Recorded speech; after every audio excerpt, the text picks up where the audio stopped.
the Cuyahoga County regular council meeting for Tuesday, September 9th, 2025 will please come to order. The time is now 5 p.m. Before we begin our meeting, I'd like to remind everyone that we welcome your input and respect your right to voice your opinion.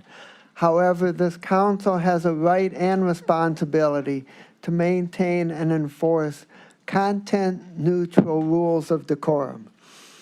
Members of the body are invited to attend and speak only under the rules set by this body. We expect speakers and members of the audience to abide by these rules. This meeting of County Council is a lawful meeting, and a violation of these rules constitutes a disruption and violation of state and local criminal statutes. I am putting everyone on notice that individuals who violate these rules will be subject to removal by sheriff's deputies and may be subject to arrest. Tonight, we will hear from up to 30 speakers who have signed up, who will be selected at random. We will be strictly adhering to the 2-minute limit. When you hear the bell, please conclude your remarks by finishing your sentence within 5 seconds. At the request of the Sheriff's Department, we ask that all attendees please take a seat during the meeting and not loiter in the aisles or at the back of the chamber. And finally, I would note that that parking validation is available using the QR codes in the back of the chambers. And our staff is available to assist anyone if needed, if not clear to you how to use it. I would now ask the clerk to please call the roll. Good evening. As a reminder to all in attendance, this meeting is being recorded and live streamed on the county's YouTube page. Calling the roll, Mr. Jones. Mr. Jones is away at the moment. Ms. Turner? Present. Mr. Hauser? Here. Ms. Simon? Here. Mr. Kelly? Here. Mr. Sweeney? Present. Mr. Castleberry? Here. Mr. Gallagher? Here. Mr. Schlepper? Here. Ms. Conwell is absent. Council President Miller? Here, You have a quorum. I would now like to ask everyone in attendance to please rise for the Pledge of Allegiance. Allegiance to the flag of the United States of America and to the republic for which it stands, one nation, under God, indivisible, with liberty and justice for all.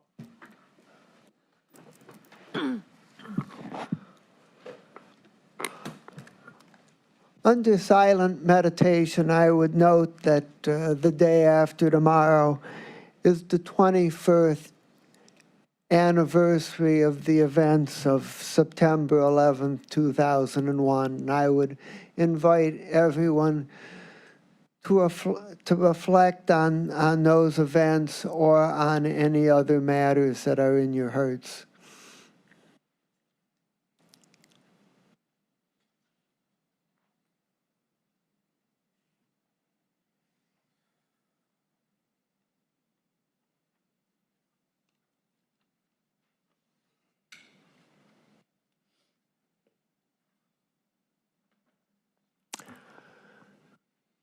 Thank you very much. The next item is public comment, and I would ask the clerk if anyone has signed in.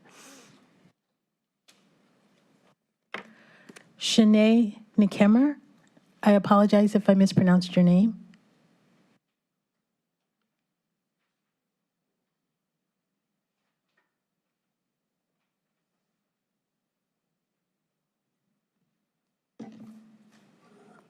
Good evening.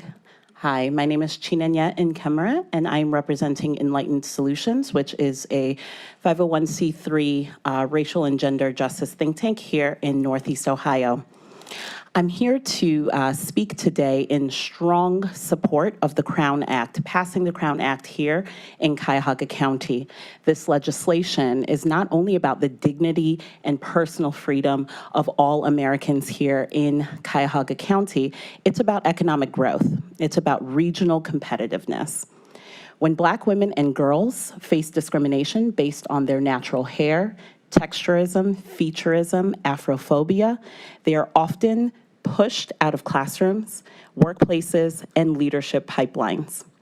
This was the 6th most cited microaggression in our most recent research, Project Noir. You can find our research at projectnoircle.org for more. But this was the 6th most cited microaggression that Black women and girls were facing.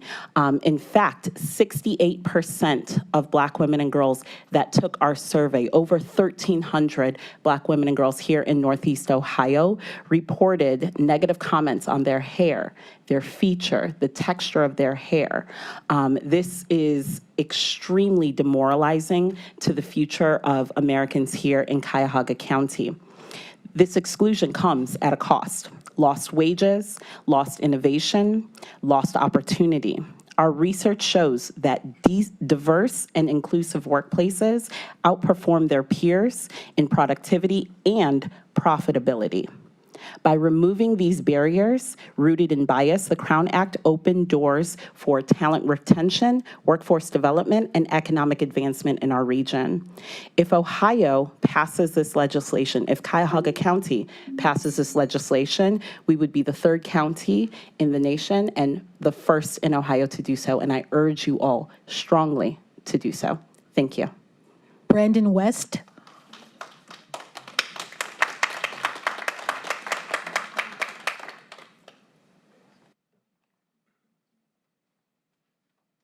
Good evening. My name is Brandon West, and I'm speaking about banning conversion therapy. Never in a million years did I think I would be here. I grew up thinking I'd never be more than a dream. I grew up learning how to hide my truth. And some days I grew up not wanting to grow at all. I carried doubt like it was my second skin, and bashed silence into my own body. I counted the days as if they belonged to someone else. Never in a million years did I think I would find a voice strong enough to speak or a cause big enough to hold it. At 19, I found myself standing in places I didn't think I belonged, speaking truth I wasn't sure anybody would hear. But then they did. And from that moment, the journey began. One step into the unknown, one ordinance in Lorraine, one conversation that became a movement. And along the way, friends I never knew existed. The ones who stayed, who reminded me that this work is not carried alone. Today, I'm going to college for my passion, building the kind of community I once needed myself. And today, I'm here asking you to vote, to protect the ones who still wake up thinking they are nothing more than a dream. Because this is not just about banning a harmful practice. It's about building a world where a child never wonders if they deserve to be themselves. Never in a million years did I think I'd be here, but here I am. And if you vote to ban conversion therapy, the next kid will be here too. Thank you, and pass the Crown Act. Ashley Hayden. Ashley Hayden.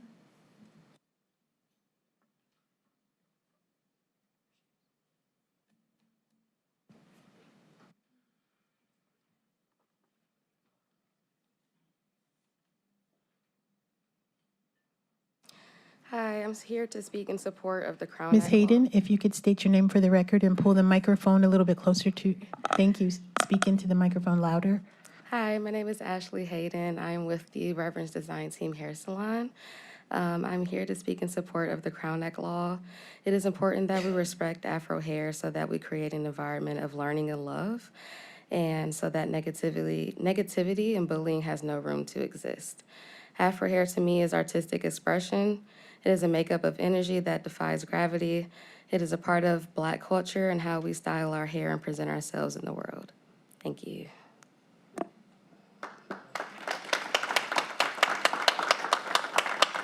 Tom Bullock.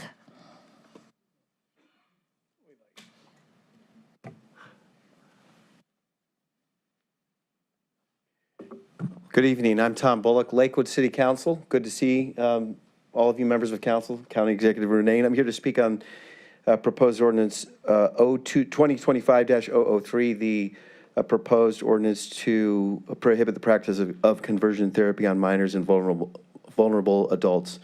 I want to thank Councilmember Schlepper for introducing this, along with the support of Councilmembers Conwell, Hauser, Castleberry, Sweeney, Turner, and Simon. You don't have to propose this, but you have, and you've put your good names and your courage out there, and I applaud you for that. So I'm here to urge you to favorably consider and pass tonight the legislation. The city of Lakewood is about to pass, or excuse me, it's celebrated its 7th year anniversary of passing our own conversion therapy ban. The reason it's important is we're now in a place in our country and our society in which local governments are on the front lines of civil rights protections. There was a time when the city of Lakewood adopted a Human Rights Commission and banned discrimination in housing, employment, education, and a number of other areas. And we stepped into civil rights protections for the first time. That was about 10 years ago. The federal government caught up with us, but now that's changing. And so we find ourselves as local governments on the front lines, and really is the final resort, is the final protection of people's rights. So I think your voice is important. Please finish the job tonight. Please continue spreading some hope to counter the fear. Americans are decent people. You are helping to remind us that we are. Thank you. Shalana Williams.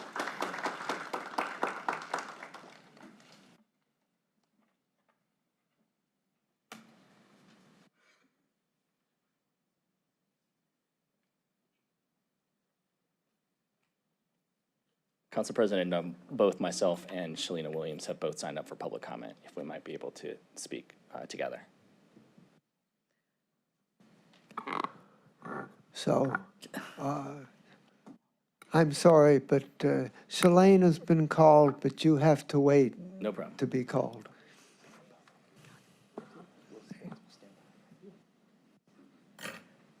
Well, good early evening, Council President Miller, in Madam Vice Chair's absence, and to all council members.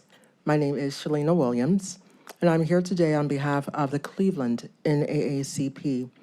I serve as the Political Action Committee Chair, and I am here today joined by our President, William Tarter, in his absence, our Executive Director, our first Vice President, Pam Mason, and other members of the NAACP.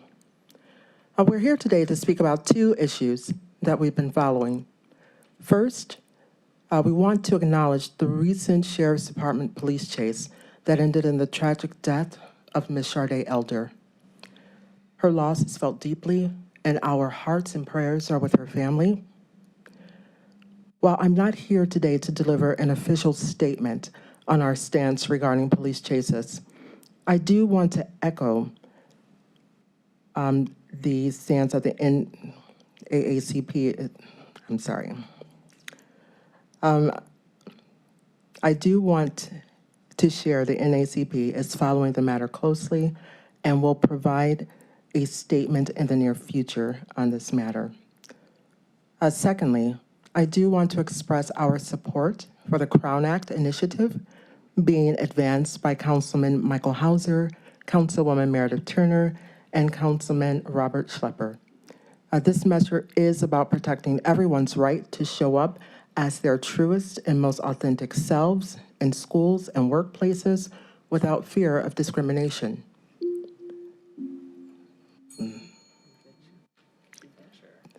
Can I finish? I do just want to say that we applaud the councilpersons, Hauser, Turner, and Schlepper, for their leadership and encourage the council to take action on this important step towards inclusivity and cultural equity for all. Thank you for your time. Jeff Rizzo.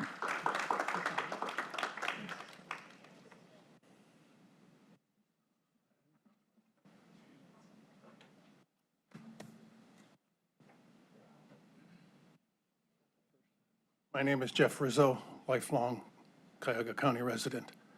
If this council is considering banning police chases by the sheriff's department, I think you'll be endangering more lives than you'll be protecting. You cannot give the criminals free license, free rein in the city of Cleveland and allow them to merely get in their stolen vehicle and run away from a crime. I really think that that would be a huge, huge mistake. Thank you.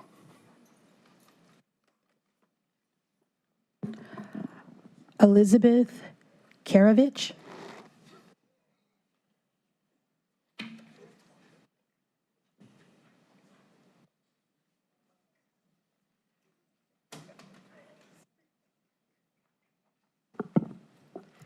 Good evening.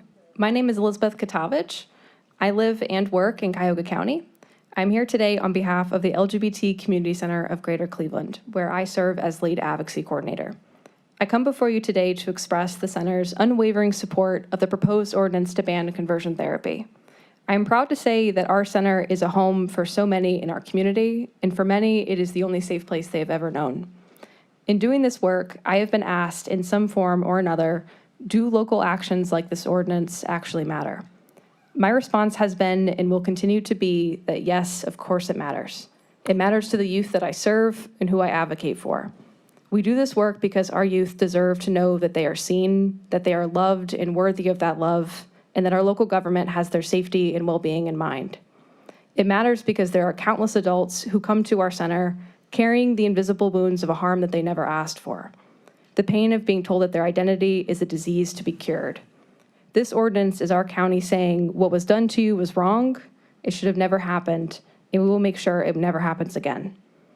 I'm so grateful that we're having these conversations and that this ordinance has made it this far, and that when I return to the center, our youth, who know exactly who they are, in a world that spent every second trying to convince them otherwise, the burden on their shoulders might just be a little bit lighter. And that our adults who know firsthand the pain of conversion therapy can look to our county and know that through this legislation, no one else has to endure what they did. In a time when it feels like our federal and state laws are being weaponized against our humanity, local protections are not just important, they are an act of radical compassion, and we need them desperately.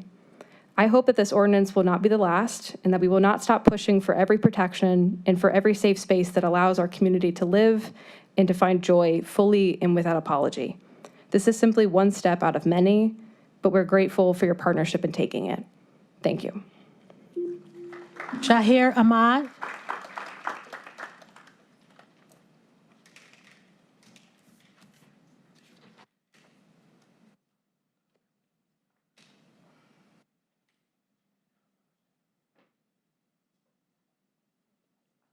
Assalamu alaikum. As mentioned, my name is Shahar Ahmad. I am a resident of Cuyahoga County. I'm here to express my concern about the negative safety impact of high-speed chasings.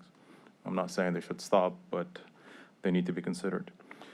With one of them recently leading to another deadly car crash. I don't need to know Sade Elder or her family. Actually, I don't know them. But when I heard about this, and it upsets me and a little angry.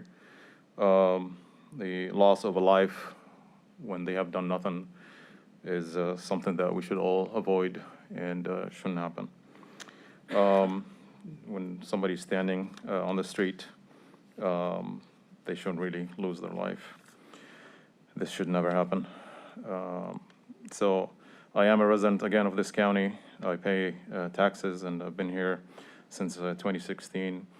And there are three simple actions I would ask for you to consider.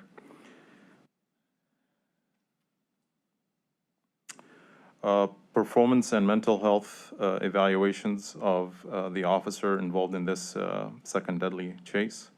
Review and reconsideration of the CCSD chase policies. Transparency regarding disciplinary actions for officers whose actions led to the death of Sade Lander. We all deserve safe streets. We may disagree on how to get there, but we need to get there. Thank you. Brenda Bickerstaff.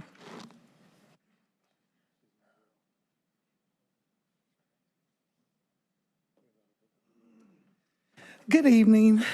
I'm here to speak about Sade Elder too. I grew up with her family. Ms. Bickerstaff, if you could state your name for the record, please. Brenda Bickerstaff. Thank you. Member of Citizens for Safer Cleveland. Sade Elder, I grew up with her family, known them for over 40 years. Mother, father, all of them. This is bad. This is horrible. This family should not be sitting up here going through this right now. My brother got killed by the police 24 years ago, and I understand what they're going through. And at the end of the day, I looked at the information that I got on that deputy. He should have never even been a deputy here. He should have never been a deputy. And this is what I want new administrations to do when they come in to take over. The sheriff, go over those prior applications before you became sheriff, so you can look and see what's going on and question.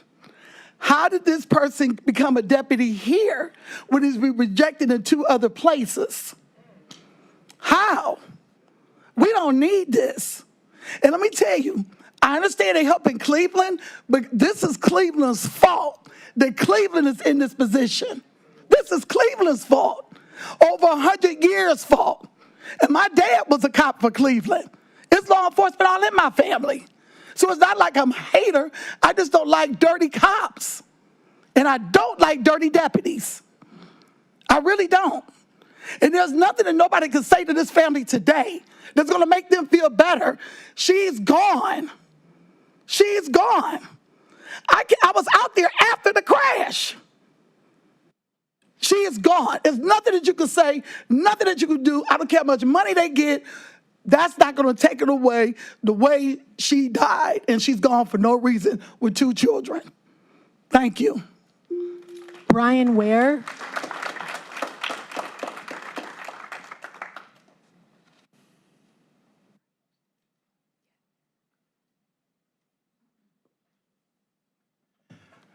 Hi, my name is Brian Ware. I am the co-chair of the 501c3 Tuco Pomoja. I'm here to speak on behalf of the banning conversion therapy. The LGBTQ community is in danger. They every day walking out of the house, their lives are in danger. Their rights are being stripped. They can't get the health care that they need and rightfully deserve. With this bill, you've got the power to restore some piece of that humanity. And I greatly encourage you to give that community and all of us that hope back. While I've got a little extra time, I would also like to say on behalf of the thousands of sub-Saharan African girls and women that my organization supports, that I would also support the protections from the Crown Act. Thank you. Kendra Weems.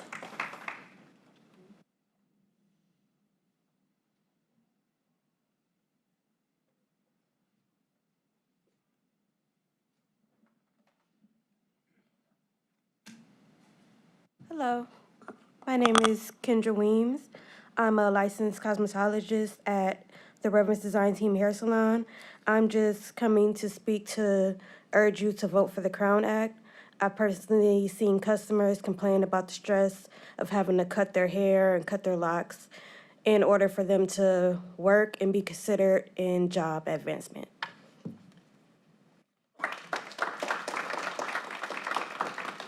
Sabrina Howard.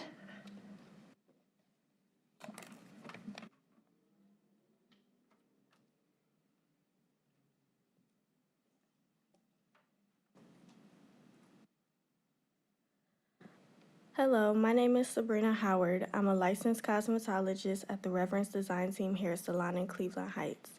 I specialize in styling natural hair and teaching customers how to care for their hair. I am here today to give my testimony in support of the Crown Act.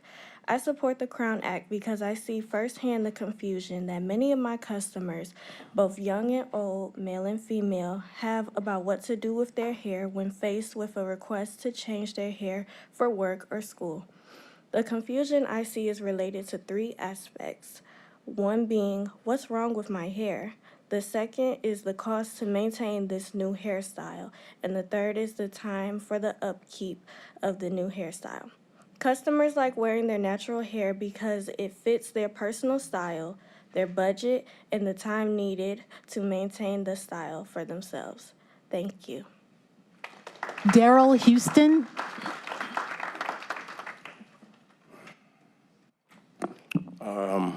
Good evening, everybody. First of all, I want to thank Chris Ronay. I want to thank Mr. Houston, panel. if you could state your name for the record, please. Sorry, young lady. Daryl Houston, resident of Bedford Heights. I apologize. I want to thank the panel. I want to thank Chris Ronay. And I also, I participated in the parade last week. And I was upset about some of the things that I saw in that community. And I want to point them out to you guys. I don't know if you travel up Kinsman. I don't know if you go across Kinsman Bridge or not. But it's terrifying to even imagine going across the bridge when it looks so decrepit. Also at Woodhill Park, Luke Easter Park, it's in terrible shape. I mean, terrible shape. I mean, it's the only park within the whole county that's in that type of shape. So I'm going to ask you guys to pay attention to a few things that I've pointed out today, because I took the liberty of spending my whole summer doing research.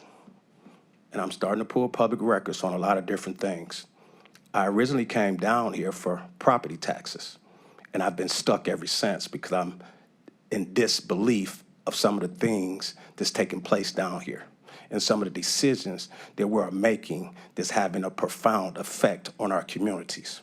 I've asked you guys over and over to let's sit down and come up with some realistic goals as far as vocational trades, because we are failing our juveniles. We are failing our young youth, and we are old enough, we are adults. Adult teaches children. We are not setting a good example for the future, and we all should be held accountable for that, okay? And I'm asking everybody to dig down into your hearts. Thank you. Lou?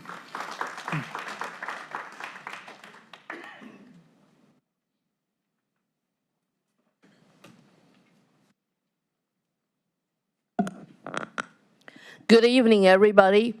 Good evening. Here, there's something we should celebrate in our county.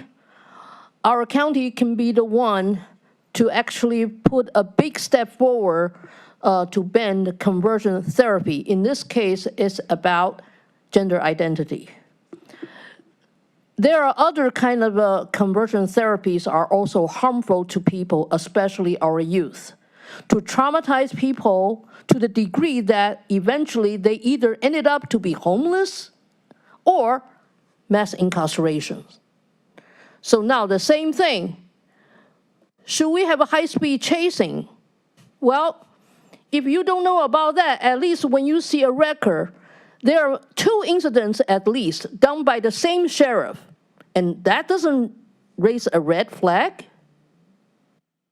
Now, if you go to check the detailed information about this particular deputy sheriff, this person's past working records was never taken into consideration about his hiring. What are we doing here? So sometimes we do something good, but we have to make sure we will also take care of the things we have not done it right yet. Thank you for your support to the people of the county, but we have way more things we need to think about. For example, what to do about our mass incarceration and the homelessness plague the whole community.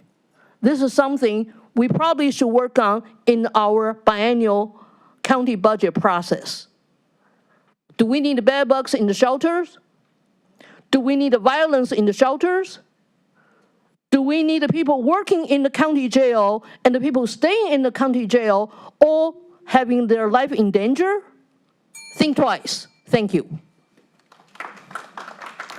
LaDosha Wright.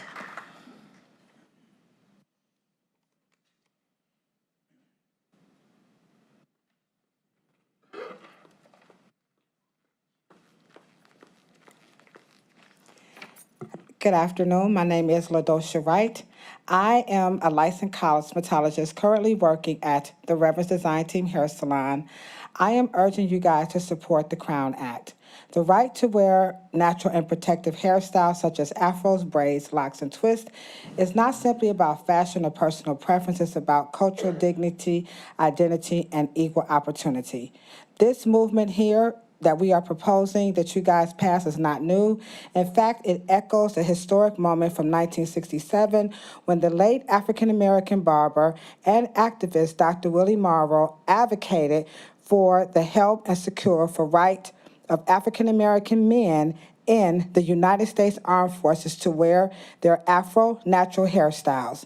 That ruling was a pivotal moment and setting a precedent for the acceptance of Afrocentric hairstyles in schools, sports, and professional settings throughout the 1960s, 1970s, and 80s. It's 2025, and I think we can continue this legacy. Thank you very much. Josiah Quarles.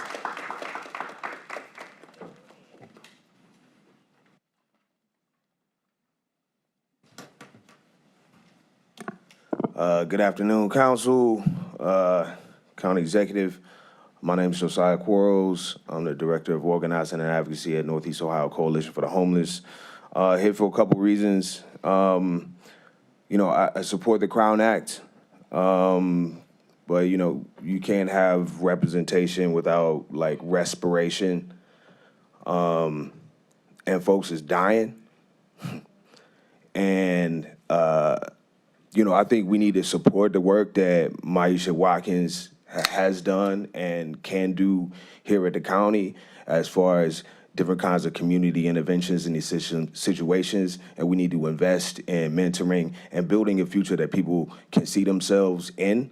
But regardless, the individuals who are walking the street are not paid by the state. They are not sworn to uphold the laws. They do not have the same accountability as an everyday person. These people should be held to a higher standard. We should have higher expectations. We should not expect people to continuously be dying around our sheriffs, whether in the jail or in the streets.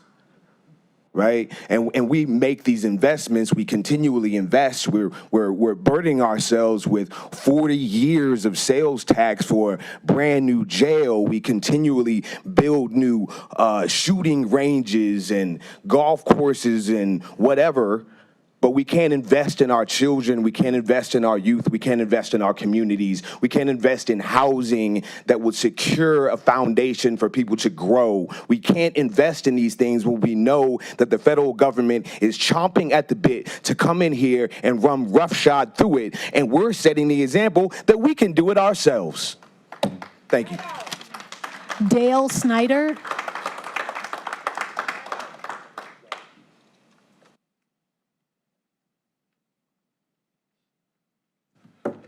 Hello, y'all. I'm Dale Snyder. Welcome back. So I stand corrected on the issue that I brought up several times before. I had questioned about $80 million that was taken out of this county. Well, initially I thought it was taken out of this county, given the Lake County.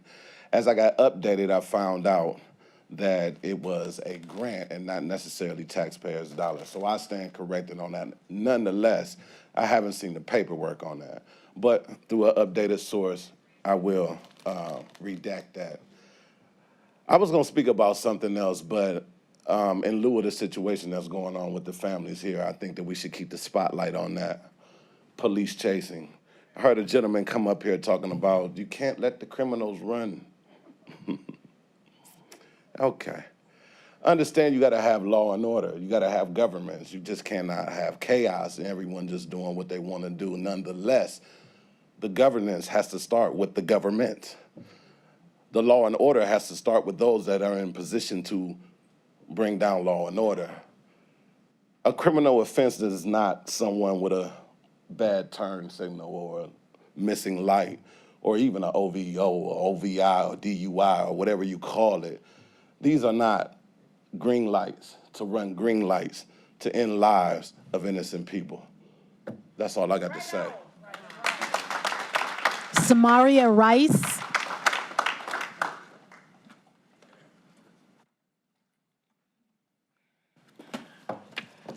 Hello, County Council. My name is Samaria Rice, founder and CEO of the Tamir Rice Foundation, mother of Tamir Rice. I'm here in solidarity with the families and just to say that we want the resignation of those deputies. We want the resignation of Chris Ronay. We are not being served in a matter where we feel safe in our community. I fear for my life. The community should fear for their life. And you talk about policing. The thing with policing is not done correctly, it's not done fairly. So I do stand with abolishing the police if it can't be done correctly. You know? At the end of the day, we want to go home to 2 Black women has been senselessly murdered for whose mistake? Who's going to be responsible for this? So again, I encourage you all to take a deep, deep look because we are here again and we keep coming back again and again and again. I don't understand how y'all sleep at night. I just don't understand. Y'all are responsible for this county. Y'all should do some work that's meaningful to the community. You'll talk about building a relationship with the police. How are we gonna build one? There's no accountability across the board. There's none. So we cannot build no relationship with no police, the sheriff, law, anybody that has to do with law enforcement. There's no relationship there for me. It is what it is. If I have to call the Black nationalists down here to protect me, that's what it'll be. I won't be calling no police, no sheriff, no nothing. At the end of the day, I guess we paid for y'all to come in here. So I guess we'll be paying for y'all to get up out of here too. Thank you. Robert Denning.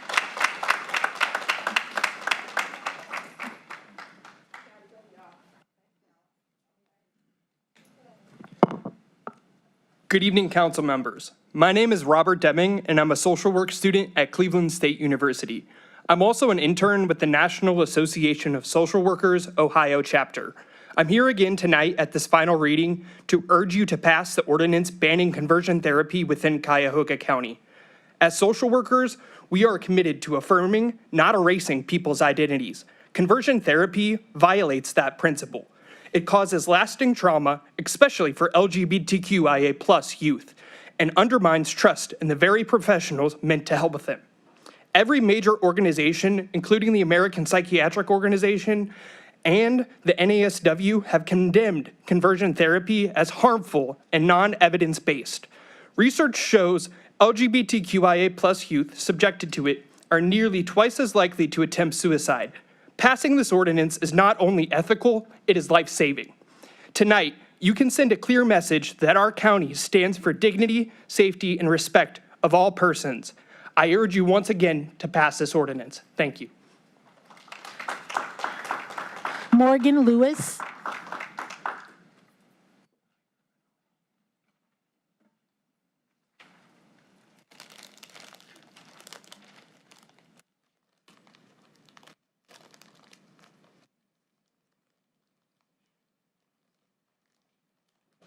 Hi there, how are you? My name is Morgan Lewis, also known as Mo. I live in Warrensville Heights, and I work at the LGBT Center of Greater Cleveland. I'm here to voice my strongest support for the Crown Act. For centuries, African Americans have expressed our identity and culture through our hairstyles. I stand before you today as an example of that truth. We deserve the right to embrace our culture and our honor of what our ancestors have passed down to us. Whether I choose to wear an afro, braids, twists, locks, or a silk press, I am still professional. I am still work ready, and I am still worthy. I urge you to pass this ordinance and protect our crown. Thank you. Herbert Pittman.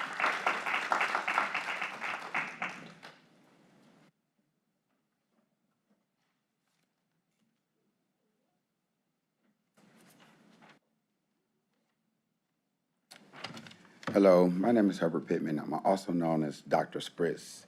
I'm a Cleveland hairstylist. I've been licensed for over 30 years. And I ask y'all to actually, in favor of the Crown Act, support it because over the years of me doing hair, I've seen a lot of things go in and out, you know. One thing that I have seen is my clients having issues with their hair, depending on what their job classifications is, what levels they want to obtain in the professional world, and a lot of times they have to alter themselves to fit in to the different rankings of society. And I just think that that's bull. I think that it's not fair, and I think that we need to support everybody, even all the families and the LGBT community. I think y'all need to support them all and do what y'all supposed to do. Thank you. Stephanie Ash.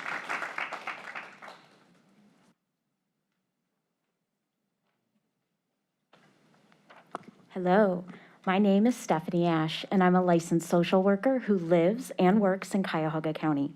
I represent social workers and students as co-director of the region on the National Association of Social Workers Ohio Chapter Board. Before I voice my support for the conversion therapy ban you're considering, I wanted to thank Vice President Conwell and County Executive Ronayne for your support and participation in the community event held last night to discuss changes to Medicaid and SNAP benefits.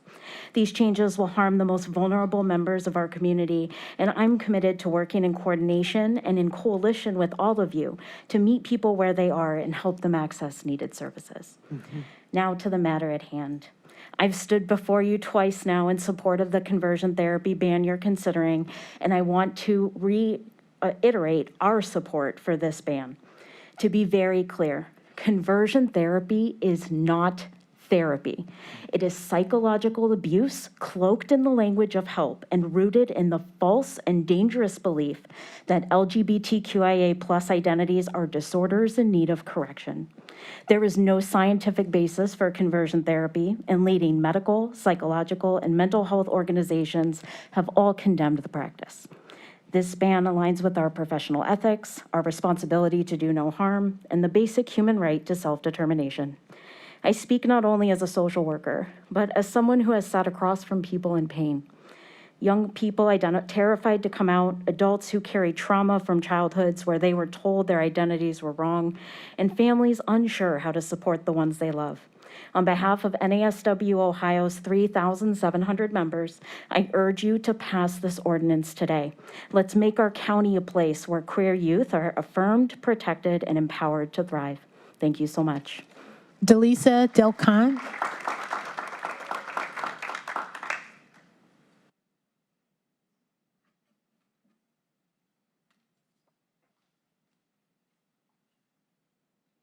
Good evening to Council President Miller and the esteemed members of the Cuyahoga County Council. My name is Delisa Delcan, and I serve as the Public Policy Chair for the National Coalition of 100 Black Women Greater Cleveland Chapter. On behalf of President Deion Jones, the Board of Directors, and the advocate members of NCBW Greater Cleveland Chapter, the provided testimony fervently supports and urges passage of the Crown Act. Speaking as a Black woman who has worn variations of natural and protective hairstyles since childhood, this proposed legislation offers hope to many within our community who take pride in their hair despite numerous attempts to deny and/or destroy our culture, our health, and our way of life. These experiences are not just unique to me or to the organization, but rather shared commonalities by people with Afro-textured hair all around the world. Afros, braids, locks, and other natural styles are not indicative of someone's character, conduct, hygiene, or overall societal contributions. Natural hairstyle wearers deserve the dignity and respect given to those with wavy or straight hair without judgment. And for many, wearing these styles are a sense of pride, identity, and in some cases, a deeply spiritual or religious connection. Wearing Afro-textured and protective styles should not be weaponized as a punitive standard, but rather as a basic right that is protected within schools and the workplace. It is important to formally recognize that wearing natural hairstyles are not considered radical or risk-taking, but rather a normalized expression of self as any other haircut or style. As advocates for Black women, girls, and families whom this would impact, we strongly urge the passage of the Crown Act in Cuyahoga County. Thank you. Michelle Philippon.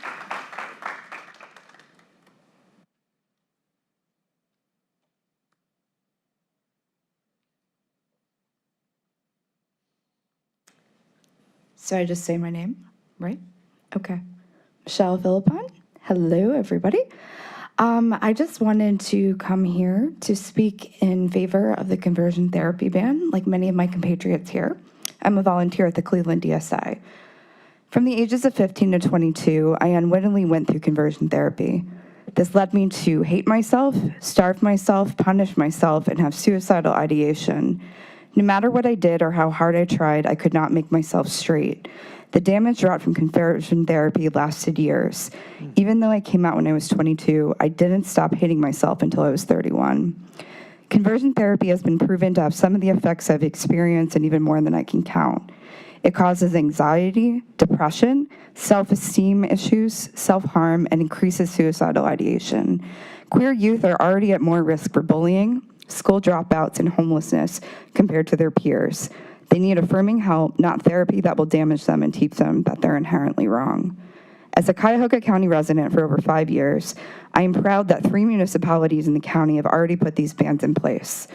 Let's let the rest of the county follow suit and join these municipalities, as well as Lorain County, in banning this heinous practice and making Cuyahoga County a safe and desirable place to live for the most vulnerable. Thank you. Everyone have a good night. Sarah Colick.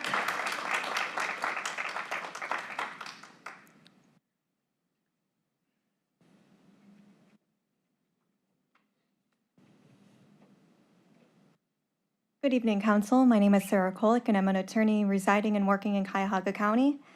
I'm here today again to urge you to pass the ban on conversion therapy.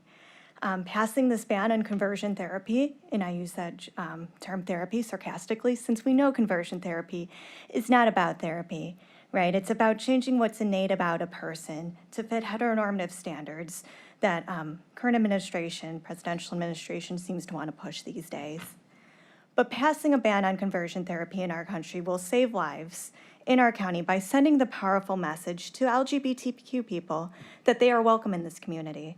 As you have heard, conversion therapy is linked to worse mental health outcomes among LGBTQ youth and adults, including higher rates of anxiety, depression, and suicidal ideation. And again, it is discredited by almost every, and I say almost because I'm an attorney, and I cannot say all, by almost every medical association. In a political climate where my rights as a bisexual woman are under constant attack both by Columbus and DC, I thank this council for its willingness to take a stand with the LGBTQ+ community by banning conversion therapy and protecting LGBTQ youth. And let's also pass the Crown Act. It's about time that our county send a message that all are welcome, especially in these scary times. Thank you.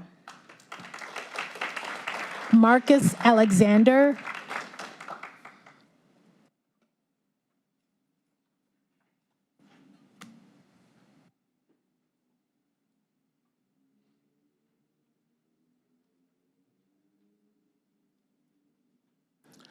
Good evening, everyone. My name is Marcus Alexander. I am a resident of the city of Cleveland, and I'm here to speak regarding the issue of conversion therapy. Conversion therapy is annihilation, simply stated differently, along with lines like, don't want to see it, don't ask, don't tell. It is to me indicative of a social, sexual fascism. It stinks of the avoidance of reality. Not some sort of personal or even national cultural reality, but the avoidance of a worldwide historical, spiritual, anthropological, and sexual reality. As uncomfortable as anyone may be with this reality, it is real. We, non-heteronormative persons, are real, have been, and always will be. No amount of therapy can blot out what is real. It also suggests that there are only certain acceptable ways to be human and to express love of self and other, when in reality, the opposite is true. It is, in my opinion, unhealthy to withhold from people the fullness of the depth of the pathways available for the pursuit of trust, companionship, devotion, and even the less desirable aspects of relationships, but most importantly, an individual's right to know themselves fully, to evolve and grow. Conversion therapy denies what is the natural evolution of a person's soul, mind, and heart, and should be considered passé in the light of fact and reason. I thank you in advance for your opposition to its use. Jennifer Blakeney.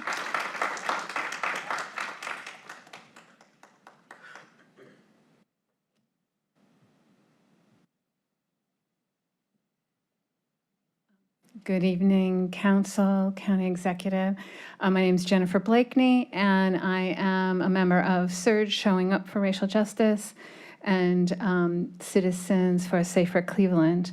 I'm here in honor of the lives that were lost, innocent lives of Sade Elder and Tamia Westmoreland by a deputy who appears to have proven already that he was unsafe to be on the streets of Cleveland, and needed to be better vetted in his hiring and needed to be better trained and under better policies that would prohibit such innocent loss of life.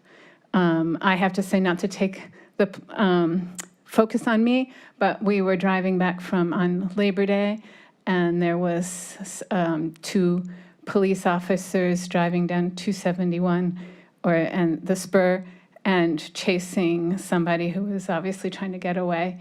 And thankfully, they were driving, not obviously the getaway car, but the police officers were driving quickly, but not out of hand. I'm glad for that.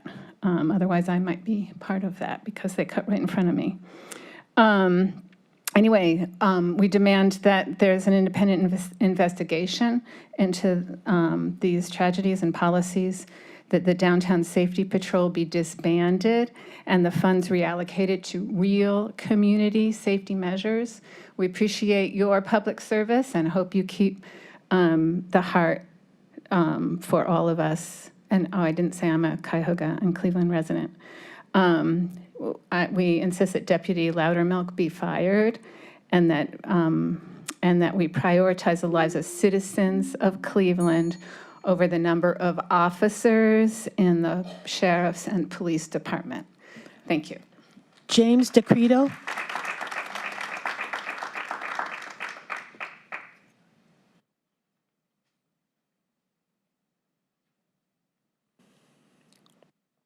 Charter. James DeCredico. I grew up in Cuyahoga County and invested in Cuyahoga County. Let's talk about facts.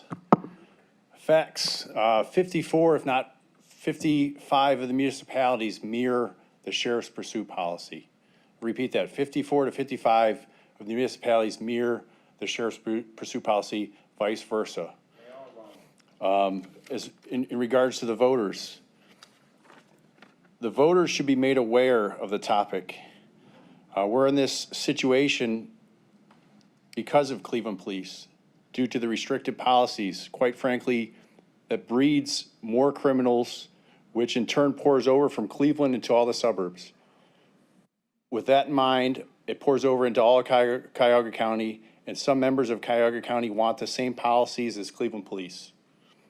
In regards to the voters, this should be made aware of the topic and also informed that the elected charter was bullying the sheriff, i.e. withholding funds and forcibly changing policies already mirroring the majority of municipal police departments in the county.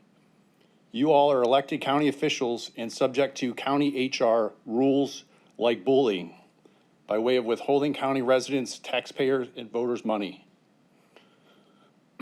If this happens to the sheriff's department, the top law enforcement agency in the county, the people's law enforcement, this is not present to all county voters, or presented to all county voters, I apologize. This shows a deception and sleight of hand from the charter to the county residents and the voters of misuse of power. And you are all no different than what the corruption that was replaced in 2009. Thank you. That concludes the public comment portion for tonight's meeting. Thank you very much, and thank you, everybody, for your testimony this evening. The next item on the agenda is approval of minutes. Do we have a motion So moved. to approve the minutes for August 5th, 2005, Committee of the Whole, work session, Committee of the Whole, and regular meeting? Second. It's been moved and seconded. All those in favor say aye. Aye. Any opposed? The minutes are approved. Do I have a motion to excuse the absence of Council Member Yvonne Conwell? So moved. Second. It's been moved and seconded. Any discussion? Hearing none, all those in favor say aye. Aye. Any opposed? The motion is approved. I don't have any announcements this evening. I will now turn things over to our county executive for any comments that he may have for us. Thank you, Council President. Good evening, council members. I first want to thank everyone that gave comment tonight for exercising their right to free speech and for your advocacy for the vitally important community issues you brought before us. I also want to thank the community members that I have spoken with over the last several weeks about the pursuits that tragically resulted in the loss of life. My heart goes out to everyone involved in these incidents.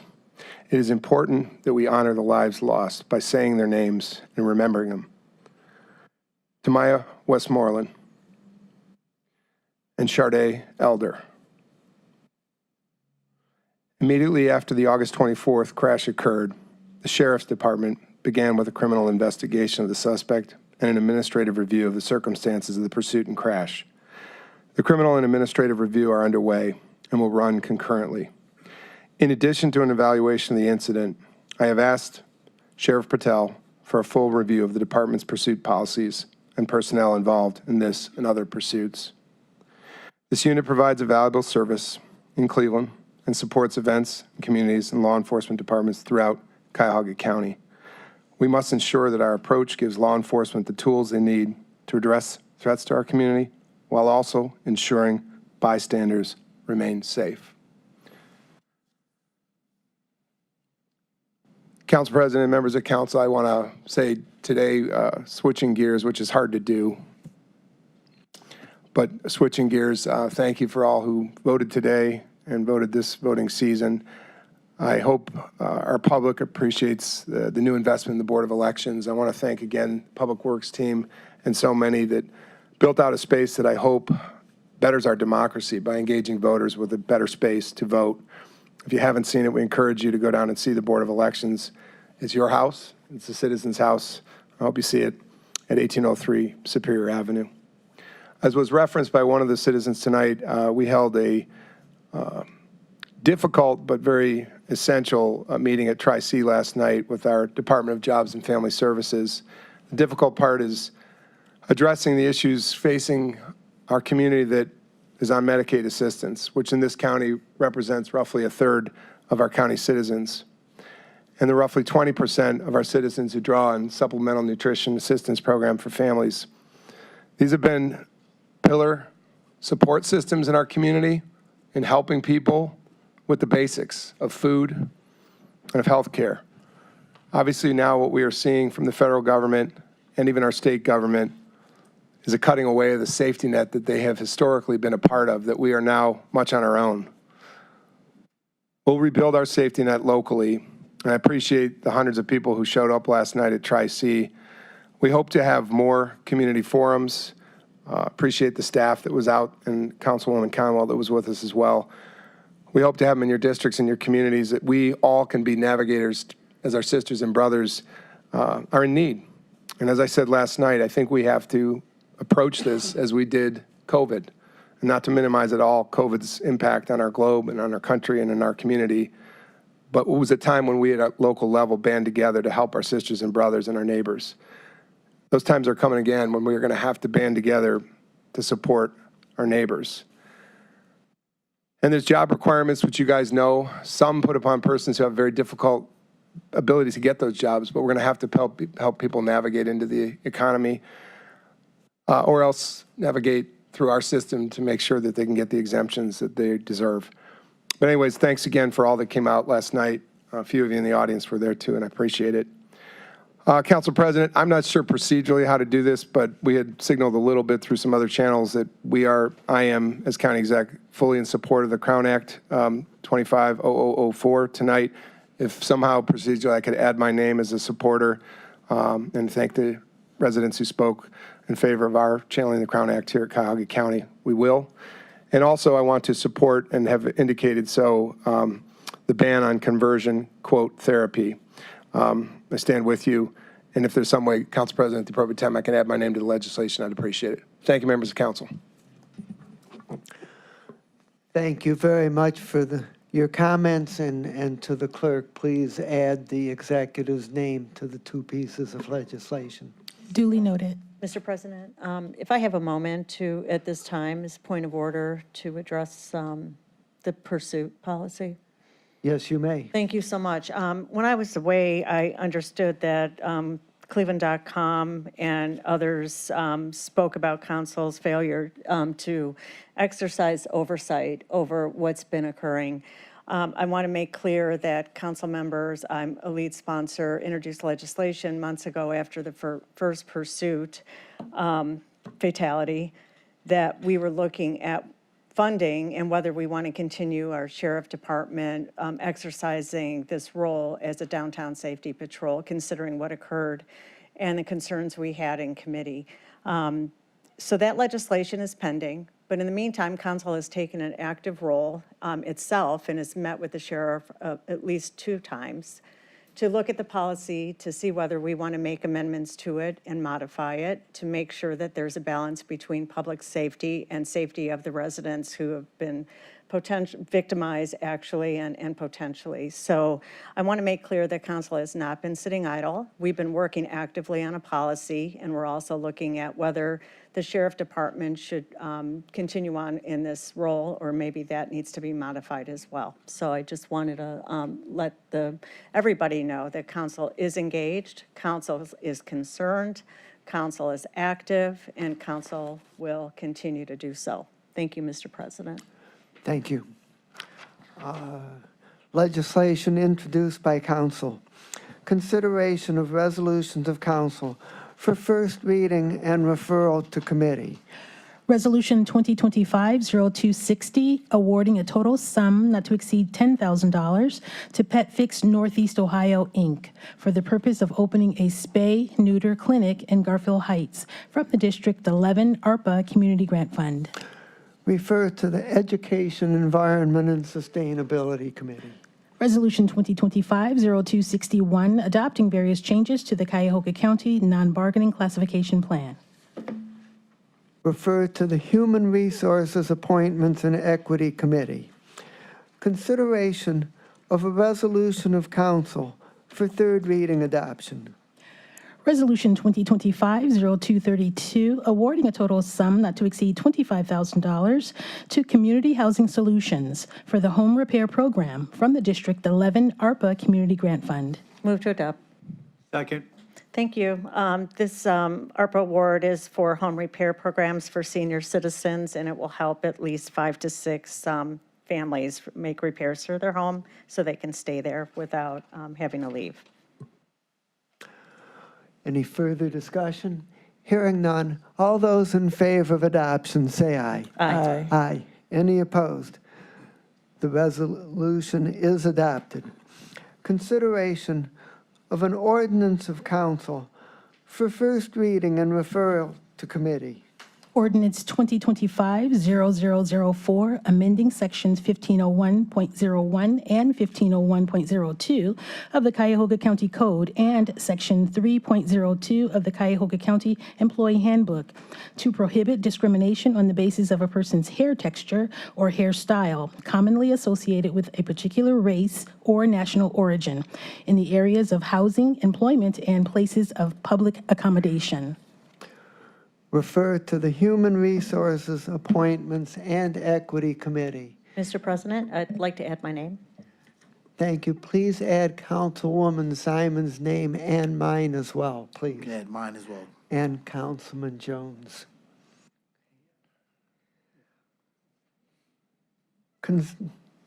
Consideration of an ordinance of council for third reading adoption. Ordinance 2025-0003, amending sections 501.15, 505.03, and 1501.03A, and enacting section 1501.08 of the Cuyahoga County Code to prohibit the practice of conversion therapy on minors and vulnerable adults. Move to adopt. Councilman, second. Councilman Schlepper.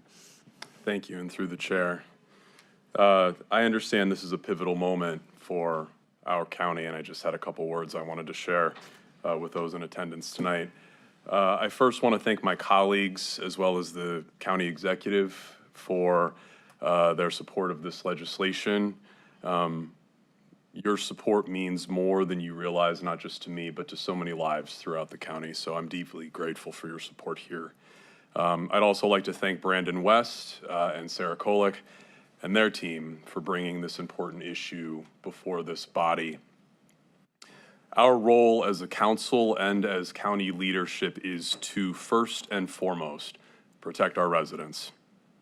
With the passage of a conversion therapy ban, this legislation is another thread in the fabric that strengthens us as a county.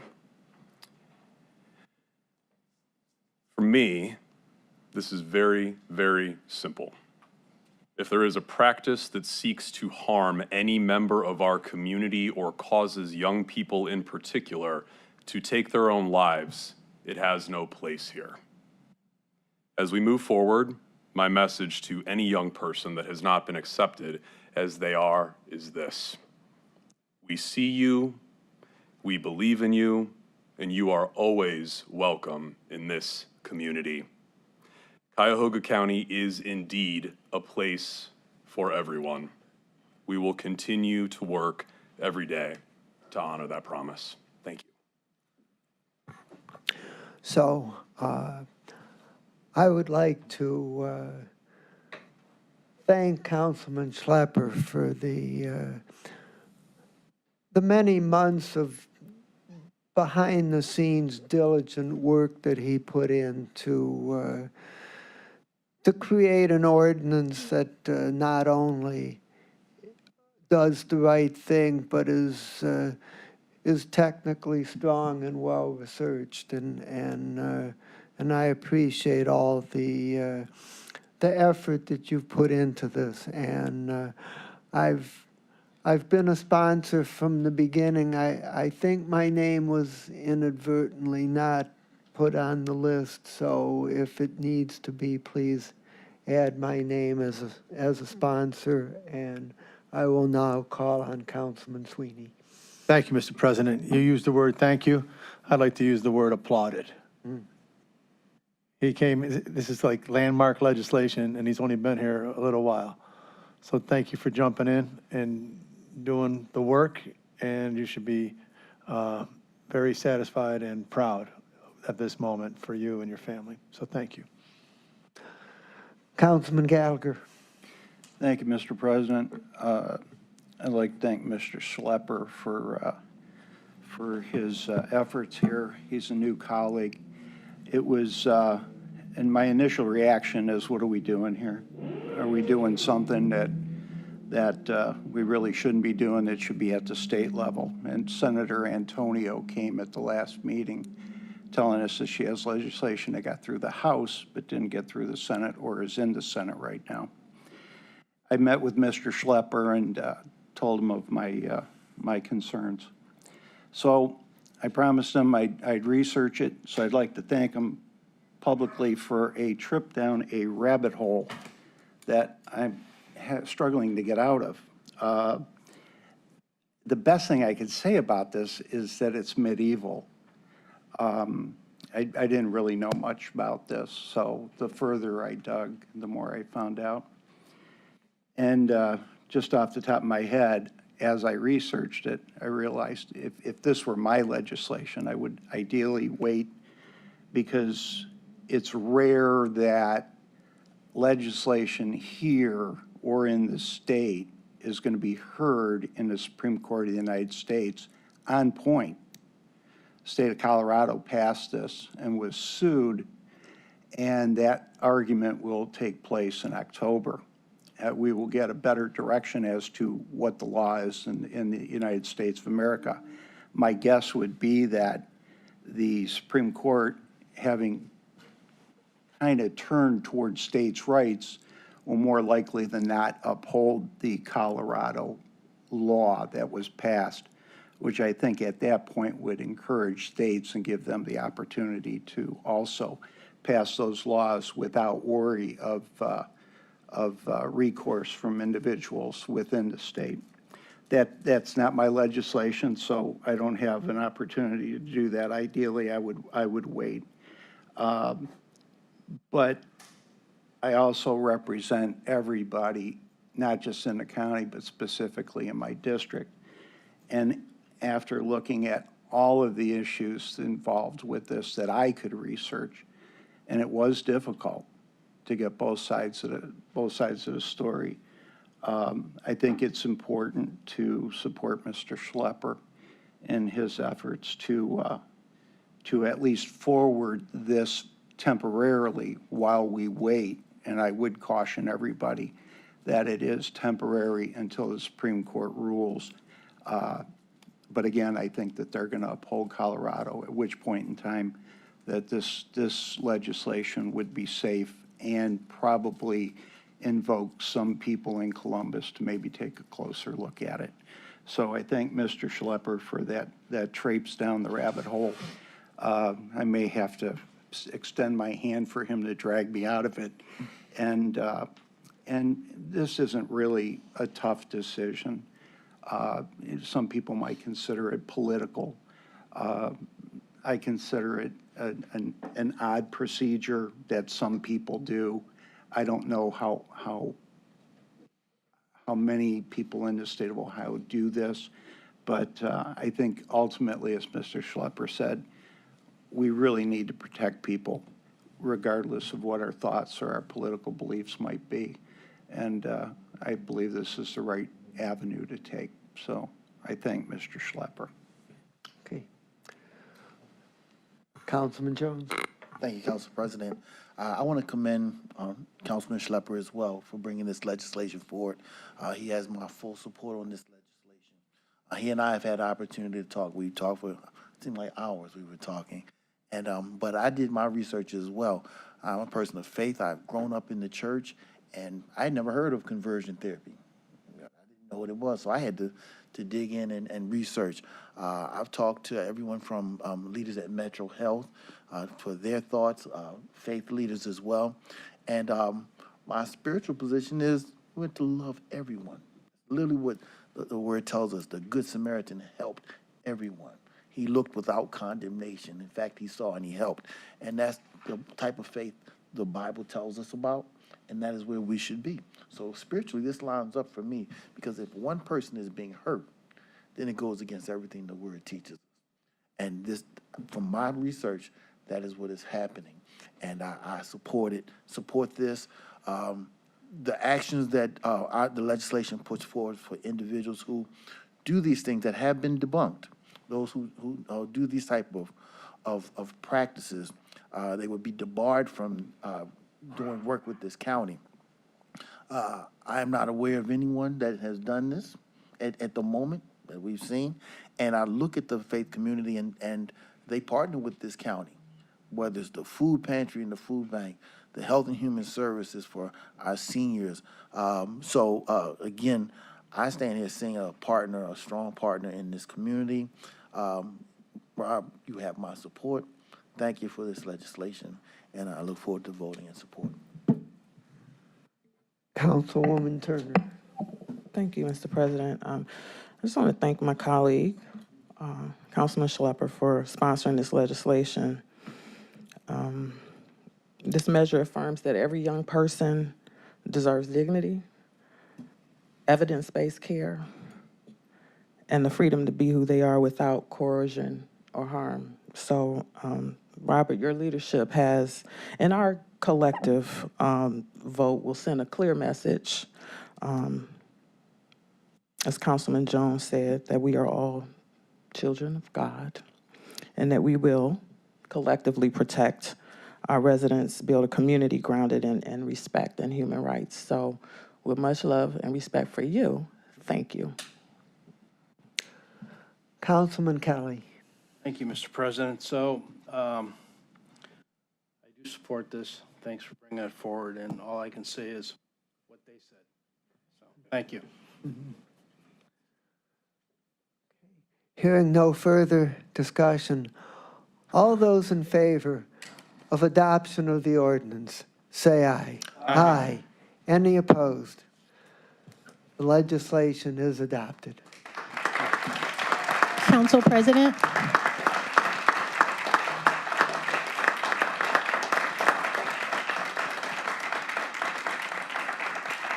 Council President, I just need clarification who made the motion and second, please.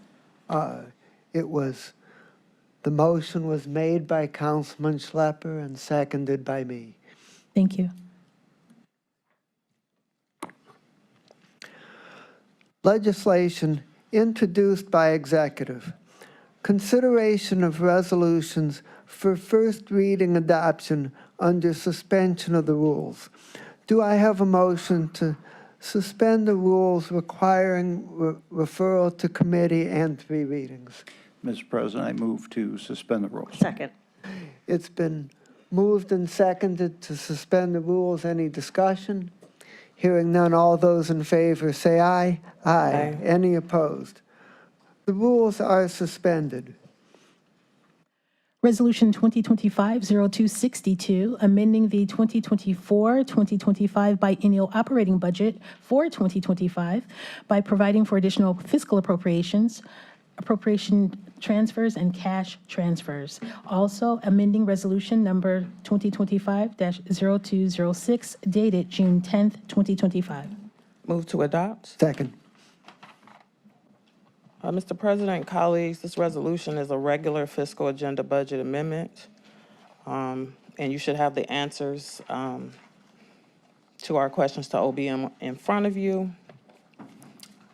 This is a proposed substitute to remove item A, which is a decrease in the juvenile court capital projects. OBM is still reviewing this decrease and will update the amount on a future fiscal agenda. The remaining resolution is our routine additional appropriations, cash transfers, and appropriation transfers. The resolution includes several closeouts of grants and appropriations of other grants. And one important note is that there is a $2.5 million cash transfer from the Social Impact Fund to the HHS levy. This will help offset the projected deficit in the HHS levy. Even more can be transferred in 2026, Mr. President. I urge my colleagues to support this resolution. So I'm going to offer a motion that we accept the substitute. Is there a second? Second. It's been moved and seconded. The substitute, just as the chairwoman said, just removes the one item that needs further work by the director. All those in favor of accepting the substitute, say aye. Aye. Any opposed? The substitute has been accepted, and now I would ask if there's any further questions, debate on the main motion. Seeing none, all those in favor of adopting the resolution on its merits as substituted, please say aye. Aye. Any opposed? Resolution is adopted. Resolution 2025-0263, accepting the revised rates as determined by the Budget Commission, authorizing the necessary tax levies and certifying them to the county fiscal officer. Move to adopt. Second. The resolution is accepting the revised tax rates determined by the Budget Commission. This is routine, and we are required to do this on an annual basis, and I urge my colleagues to support this resolution. Any further discussion? Hearing none, all those in favor say aye. Aye. Any opposed? Resolution is adopted. Consideration of resolutions for first reading and referral to committee. Resolution 2025-0264, confirming the county executive's appointment of Michael J. Negre to serve on Cuyahoga County Corrections Planning Board for the term January 2nd, 2025 through January 1st, 2028. Refer to the Human Resources, Appointments, and Equity Committee. Resolution 2025-0265, confirming the county executive's reappointment of Laura Bean, M.D., to serve on the Cuyahoga County Women's Health Commission for the term May 1st, 2025 through April 30th, 2028. Refer to Human Resources. Resolution 2025-0266, declaring that public convenience and welfare requires the rehabilitation of Fairmount Bridge number 10.80 over the Chagrin River in the village of Hunting Valley. Total estimated project cost, $2,300,800. Finding that special assessments will neither be levied nor collected to pay for any part of the county's costs of said improvement. Refer to the Public Works, Procurement, and Contracting Committee. Resolution 2025-0267, declaring that public convenience and welfare requires the rehabilitation of McCracken Road, bridge number 01.36 over Mill Creek in the cities of Garfield Heights and Maple Heights. Total estimated project cost, $3 million. Finding that special assessments will neither be levied nor collected to pay for any part of the county's costs of said improvement. Refer to Public Works. Resolution 2025-0268, authorizing an amendment to a contract with Halley Industrial Park, LLC, for lease of space located at 1890 East 40th Street in the city of Cleveland for the period June 1st, 2015 through August 31st, 2025, to extend the time period to August 31st, 2030, to amend the terms and for additional funds in the amount not to exceed $8,513,154.72. Refer to Public Works. Resolution 2025-0269, authorizing a master's sub-agreement with various school districts in the total amount not to exceed $1,331,982 for the purchase and installation of solar arrays, effective upon signatures of all parties through December 31st, 2025 for the school districts A through C. Refer to the Education, Environment, and Sustainability Committee. Resolution 2025-0270, authorizing affordable housing loans to various organizations in the total amount not to exceed $5,100,000 for the Affordable Housing Gap Financing Program, which will assist in the creation of 557 new construction affordable housing units and the retention of 147 units for the different organizations A through I as listed on the agenda. Refer to the Community Development and Housing Committee. Resolution 2025-0271, authorizing an amendment to a contract with Catholic Charities Corporation for success coaching services for eligible Ohio Works First applicants and management of the incentive payment system in connection with the Benefit Bridge Pilot Program for the period March 1st, 2024 through June 30th, 2025, to extend the time period to June 30th, 2026, to amend the terms and for additional funds in the amount not to exceed $1,996,754.24, effective March 1st, 2025. Refer to the Health, Human Services, and Aging Committee.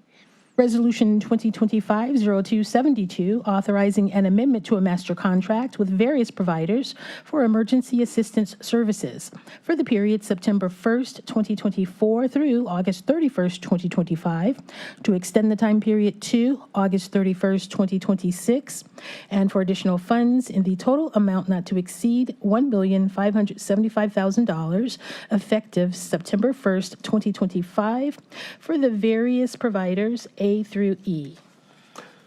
Refer to the Health, Human Services, and Aging Committee.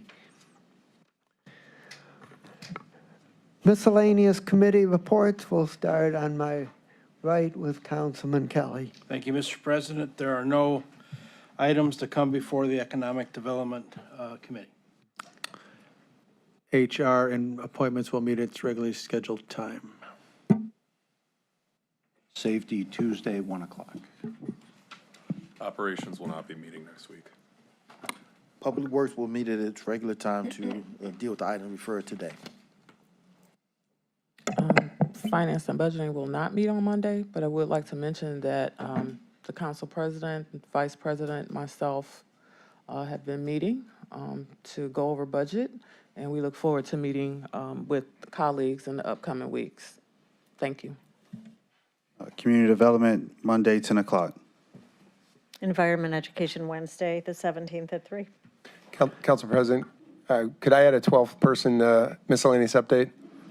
Yes. Am I out of order? Okay, well, just thank you. I did want to introduce, because I think this is her first meeting at council, but Maisha Watkins, who's our new Director of Violence Prevention, and she's our new Violence Prevention Administrator is her actual title. So if those of you who don't know her, say hello, but give a wave so everybody knows this Maisha. Thank you. Best ahead. And Council President, one more. I know this one's sensitive for council, but she's still in the House. But Levine Ross spent her second day as the Director of Office of Homeless Services, too. So, come on. Yeah. So, thank you.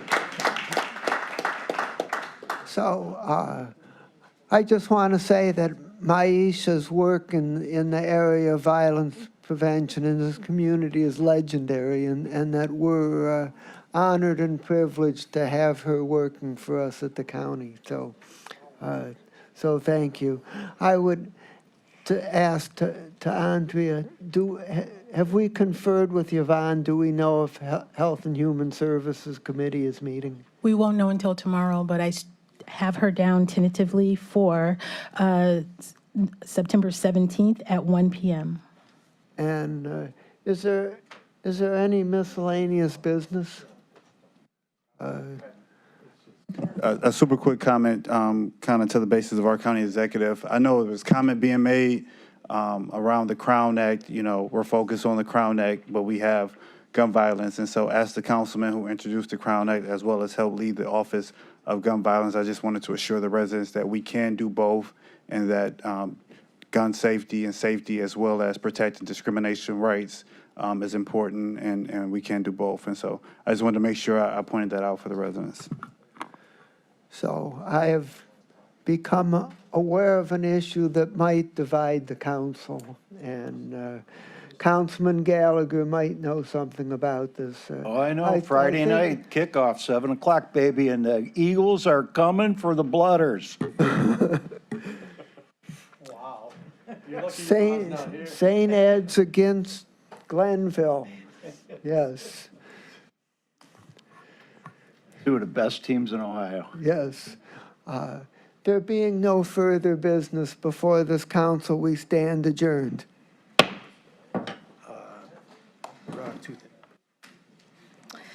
Oh, Lord Jesus.